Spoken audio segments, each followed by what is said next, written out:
This will not be a parliamentary procedure video lesson update. I did want to update you on the craziest 7 days that I've had all school year, though, when it comes to my classroom and FFA things. And we are not even remotely close to state convention yet. So, our district, our initial district level FFA speaking contests were yesterday. We are in District 10, so we got on a bus at 7 a.m. and traveled to Sherman. Now, the night before, I was here at school until well after 9 p.m., trying to prepare materials and ensure that my students were as prepared as they could be. All of the kids showed up on the bus on time, so I was very impressed with that. Now, if you've been following my agricultural education and FFA advisor story, I did switch schools at the end of last school year, not for any reason other than wanting to be closer to home. So I wasn't really sure when I started here at the school district at the beginning of the year how this would progress and how willing the students would be to accept the opportunities that I was able to provide them. So I have spent the last, probably since Christmas break, actually over Christmas break, I had a few nightmares that I never really told anyone about on here. But I had a dream at one point before New Year's that I had forgotten to register my Parley Pro team for the district speaking contest. So I woke up with a start that night or in the middle of the night, and I vowed that I would work my butt off from the time we came back from Christmas break up until the district FFA speaking contest to ensure that none of that happened and nothing was forgotten. So my FFA members and students can attest that I have been running around like a chicken with my head cut off, but I was successful in taking 19 kids, myself as the advisor, to the district level speaking contests. I did have one parliamentary procedure team that I started from complete scratch. And with the exception of the chair, she was actually one of my Parley Pro members from my previous school. She transferred here in the middle of last school year.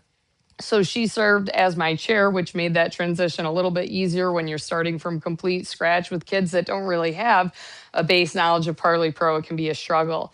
We also had a conduct of chapter meeting team, which up until about 2.5 weeks ago, I did not even have a full team. I had all I could do to get kids talked into doing this contest. Some of them were very willing, I will say. There was a couple of seventh graders in particular that I had really early on in the school year, and they were committed, but I just did not want to let them down. And I did my hardest to find a full team of 7 kids, and we actually ended up with 8. So we had an alternate, which is good because at the next level, we're going to have to switch. One of the kids has a musical, so we have someone that will be able to step in for him, and they should do very well. So we had the Parley Pro team, which placed first, and the Conduct of Chapter Meeting team, which placed second. And again, if you followed my story, the ironic part with my team from my current school placing second was that they placed second behind the team, one of the teams that I spent all of last year training. So it was interesting to me that life came full circle because every single one of the students that was on that other conduct of chapter meeting team that got first place, they were my students last year. So I'm very proud of them. And although I wish that my students would have placed first, it was very well deserved for them because they worked their tail off last year. And the fact that, and I know that it was a struggle with transitioning with the new teachers, they were able to get all of those kids back together again, and they did practice. They did very well. The judges did make a comment that they knew that it was definitely my previous team because when I trained those kids for the parliamentary procedure contest with Robert's Rules of Order, they have a very solid understanding of those contests when it finally comes to going to state convention. So that's a goal for the next round. Our next round of contests for both of them is March 14th. Now, in addition to those 2 contests, I tend to focus on the team contests because there are so many kids involved.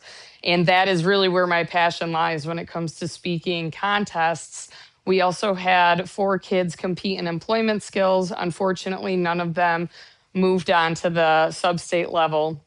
We had 2 kids in extemporaneous public speaking. One of them will be moving on. She is also the chair on my Parley Pro team.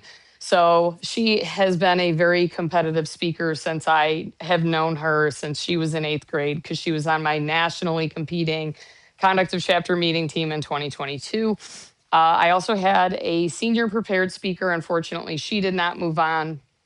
And I had 2 kids in junior people in agriculture, which is basically a career research project where they create a poster board and they present it to the panel of judges. Usually the younger kids do that. The kids that I had competing in it, one was in 6th grade, one was in 8th grade, and the 6th grader actually moved on to substates. So I am very proud of those kids and all of the competitions that they did.